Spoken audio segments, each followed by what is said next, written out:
Delhi with Shyam YouTube channel पर आप सभी लोगों का स्वागत है। आज के इस वीडियो के माध्यम से मैं आप सभी लोगों के लिए रेलवे ग्रुप डी भर्ती परीक्षा 2025 के लिए जीके जीएस के अति महत्वपूर्ण प्रश्नों का एक और प्रैक्टिस सेट कराने वाला हूं, जो आपके एग्जाम के लिए सबसे ज़्यादा महत्वपूर्ण है। तो आज की इस वीडियो को आपको शुरू से लेकर एंड तक फुल वॉच करते रहना। आज की वीडियो और आज का ये कंटेंट अगर आपको पसंद आए तो प्लीज़ वीडियो को लाइक और चैनल को आप लोग सब्सक्राइब करना बिल्कुल ना भूलें।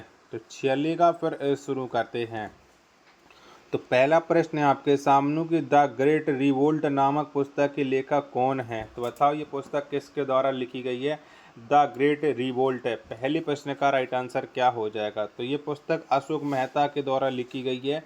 एक का बी ऑप्शन देने वालों का करेक्ट आंसर हो जाएगा। प्रश्न संख्या 2 आ जाता है कि जिन्ना हाउस कहाँ स्थित है। तो बताओ इनमें से कौन से शहर में जिन्ना हाउस पड़ता है। 2 नंबर प्रश्न का राइट आंसर क्या हो जाएगा। तो जिन्ना हाउस है ये मुंबई में स्थित है। 2 नंबर प्रश्न का ए ऑप्शन देने वालों का करेक्ट आंसर हो जाएगा।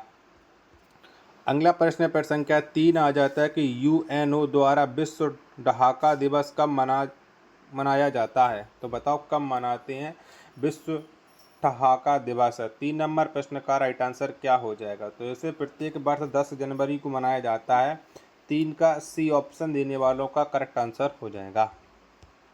प्रश्न संख्या 4 है आपके सामने कि मेडेन क्वीन के नाम से किसे जाना जाता है। तो बताओ कौन जाने जाते हैं मेडेन क्वीन के नाम से। 4 नंबर प्रश्न का राइट आंसर क्या हो जाएगा।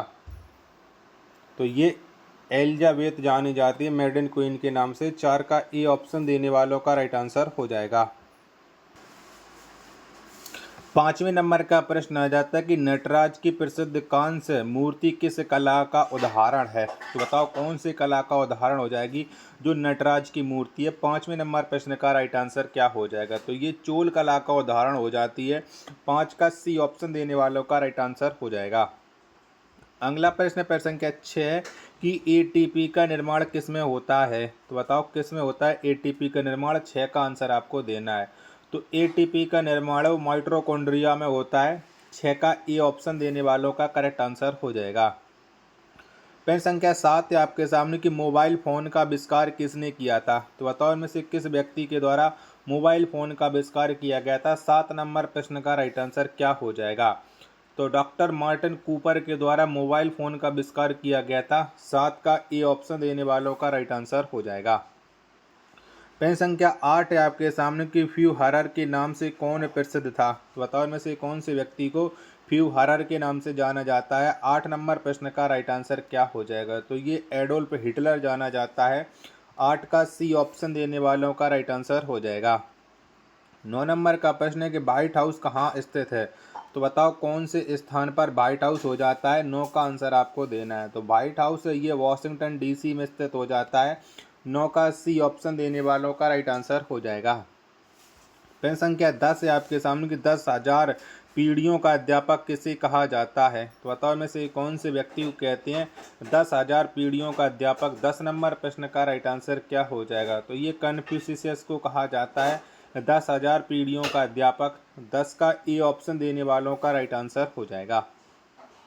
अगला प्रश्न आ जाता है आपके सामने प्रश्न संख्या 11 कि पिट्स इंडिया एक्ट किस वर्ष पारित हुआ। तो बताओ कब आया था ये पिट्स इंडिया एक्ट। 11 नंबर प्रश्न का राइट आंसर आपको देना है। तो ये 1784 में आया था पिट्स इंडिया एक्ट। 11 नंबर प्रश्न का सी ऑप्शन देने वालों का राइट आंसर हो जाएगा। वीडियो पसंद आ रही होगी तो प्लीज़ वीडियो को लाइक और चैनल को आप लोग सब्सक्राइब करना बिल्कुल ना भूलें। 12 नंबर का प्रश्न है आप लोगों के सामने कि पशुपति मंदिर कहाँ स्थित है। तो बताओ ये कहाँ पर स्थित है पशुपति मंदिर। 12 नंबर प्रश्न का राइट आंसर आपको देना है। तो पशुपति मंदिर है ये काठमांडू में स्थित हो जाता है। 12 का बी ऑप्शन देने वालों का राइट आंसर हो जाएगा। प्रश्न संख्या 13 है आपके सामने कि हमारी छोड़ी गई सांस की हवा में कार्बन डाइऑक्साइड की मात्रा कितनी होती है। तो बताओ कितनी होती है। 13 का राइट आंसर आपको बताना है। तो हमारी छोड़ी गई सांस की हवा में कार्बन डाइऑक्साइड की जो मात्रा है वो 4% होती है। 13 का डी ऑप्शन देने वालों का राइट आंसर हो जाएगा।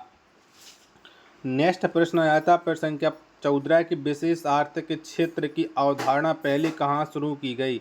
तो बताओ कहाँ पर शुरू हुई थी। 14 नंबर प्रश्न का राइट आंसर आपको देना है। तो विशेष आर्थिक क्षेत्र की जो अवधारणा है ये शुरू की गई थी चीन में। 14 का डी ऑप्शन देने वालों का राइट आंसर हो जाएगा। प्रश्न संख्या 15 आपके सामने कि सांता क्लॉज का मूल नाम क्या था, तो बताओ उनमें से क्या था सांता क्लॉज का मूल नाम।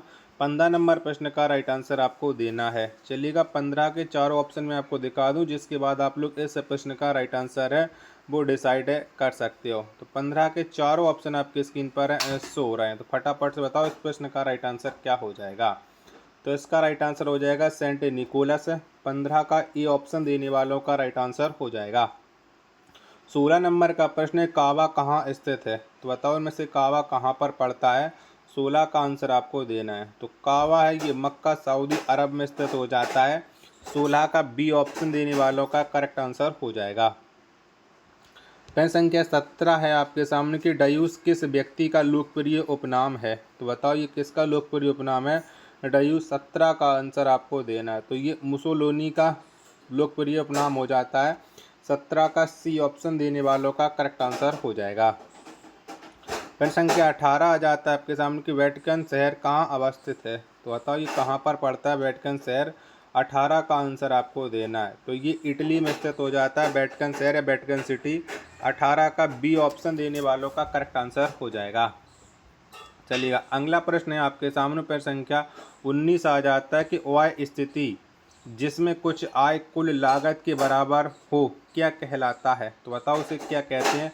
19 का आंसर आपको देना है। 19 के चारों ऑप्शन आपके स्क्रीन पर शो रहा है, तो इसे ब्रेक इवन पॉइंट कहा जाता है। 19 का ए ऑप्शन देने वालों का राइट आंसर हो जाएगा। प्रश्न संख्या 20 है आपके सामने कि आर्ट ऑफ लिविंग के प्रतिपादक कौन है, तो बताओ इनमें से कौन से व्यक्ति के द्वारा आर्ट ऑफ लिविंग प्रतिपादक है माना जाता है। 20 का राइट आंसर क्या हो जाएगा। तो ये श्री रविशंकर हो जाते हैं, आर्ट ऑफ लिविंग के प्रतिपादक है। 20 का सी ऑप्शन देने वालों का राइट आंसर हो जाएगा। प्रश्न संख्या 21 है आपके सामने कि इलेक्ट्रॉन सूक्ष्मदर्शी का आविष्कार किसने किया था, तो बताओ किसके द्वारा ये आविष्कार हुआ था इलेक्ट्रॉन सूक्ष्मदर्शी का। 21 का राइट आंसर क्या हो जाएगा। तो इसका आविष्कार किया था नॉल और रुस्का ने। 21 का बी ऑप्शन देने वालों का करेक्ट आंसर हो जाएगा। प्रश्न संख्या 22 है आपके सामने कि बांटो और छोड़ो का नारा मुस्लिम लीग ने किस वर्ष दिया था, तो बताओ कब दिया था बांटो और छोड़ो का नारा। तो मुस्लिम लीग के द्वारा जो नारा 1943 में दिया गया था। प्रश्न संख्या 22 का राइट आंसर हो जाएगा ऑप्शन संख्या सी। चलिएगा अगला प्रश्न है आपके सामने। प्रश्न संख्या 23 है आपके सामने कि किस अधिवेशन में मुस्लिम लीग ने बांटो और छोड़ो का नारा दिया था, तो बताओ कौन से आंदोलन में ये नारा या कौन से अधिवेशन में ये नारा दिया गया था बांटो और छोड़ो का मुस्लिम लीग के द्वारा। तो ये नारा मुस्लिम लीग ने दिया था कराची अधिवेशन में। 23 का बी ऑप्शन देने वालों का राइट आंसर हो जाएगा। प्रश्न संख्या 24 है आपके सामने कि महाभारत की रचना किसने की, तो बताओ किसके द्वारा महाभारत की रचना की गई है। 24 नंबर प्रश्न का राइट आंसर क्या हो जाएगा। तो महाभारत की रचना है वो वेद व्यास ने की थी। 24 का ए ऑप्शन देने वालों का राइट आंसर हो जाएगा। अगला प्रश्न प्रश्न संख्या 25 आ जाता है कि भारत में सर्वप्रथम कपास का उत्पादन किस काल में हुआ था, तो बताओ कौन से काल में भारत में कपास का उत्पादन हुआ था। 25 नंबर प्रश्न का राइट आंसर क्या हो जाएगा। तो हड़प्पा काल में हुआ था कपास का उत्पादन भारत में पहली बार है। 25 का बी ऑप्शन देने वालों का राइट आंसर हो जाएगा। 26 नंबर का प्रश्न कि मैन ऑफ डेस्टिनी के नाम से कौन प्रसिद्ध था, तो बताओ कौन सा व्यक्ति ये मैन ऑफ डेस्टिनी के नाम से जाना जाता है। 26 नंबर प्रश्न का राइट आंसर क्या हो जाएगा। तो ये नेपोलियन जाना जाता है। 26 का डी ऑप्शन देने वालों का करेक्ट आंसर हो जाएगा। प्रश्न संख्या 27 से आपके सामने गतिरोध और मुद्रास्फीति की स्थिति क्या कहलाती है, तो बताओ ये स्थिति क्या कहलाती है। 27 का आंसर आपको देना है। तो इस स्थिति को कहा जाता है स्टैगफ्लेशन। 27 का ए ऑप्शन देने वालों का राइट आंसर हो जाएगा। चलिएगा अगला प्रश्न आपके सामने प्रश्न संख्या 28 आ जाता है कि एलिफेंटा दर्रा कहाँ स्थित है, तो बताओ कौन से देश में ये एलिफेंटा दर्रा है। 28 का राइट आंसर आपको देना है। 28 के चारों ऑप्शन आपके स्क्रीन पर शो हो रहे हैं। तो एलिफेंटा दर्रा ये श्रीलंका में स्थित हो जाता है। 28 का डी ऑप्शन देने वालों का करेक्ट आंसर हो जाएगा।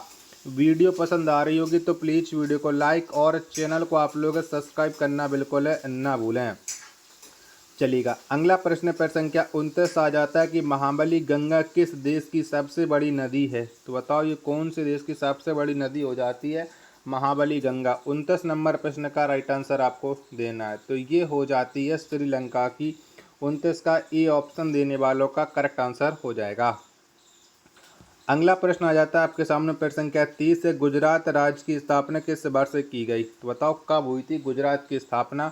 30 नंबर प्रश्न का राइट आंसर आपको देना है। तो गुजरात राज्य की स्थापना 1960 में हुई थी। 30 का डी ऑप्शन देने वालों का राइट आंसर हो जाएगा। प्रश्न संख्या 31 है आपके सामने, पारिस्थितिकी तंत्र में ऊर्जा का स्रोत क्या है? तो बताओ क्या है ऊर्जा का स्रोत पारिस्थितिकी तंत्र में? 31 का आंसर आपको देना है। तो ये हो जाता है इसमें सूर्य। 31 का ए ऑप्शन देने वालों का करेक्ट आंसर हो जाएगा। 32 नंबर का प्रश्न है आपके सामने कि लिटिल कारपोरल की उपमा किसे दी गई थी? तो बताओ किसको दी गई थी ये लिटिल कारपोरल की उपमा? 32 का आंसर आपको देना है। तो ये उपमा दी गई थी नेपोलियन को। 32 का बी ऑप्शन देने वालों का राइट आंसर हो जाएगा। पेन संख्या 33 है आपके सामने कि man of blood and iron के नाम से कौन प्रसिद्ध था? तो बताओ किसे जाना जाता है मैन ऑफ ब्लड एवं आयरन के नाम से? 33 नंबर प्रश्न का राइट आंसर क्या हो जाएगा? तो ये बिस्मार्क को जाना जाता है। 33 का ए ऑप्शन देने वालों का राइट आंसर हो जाएगा।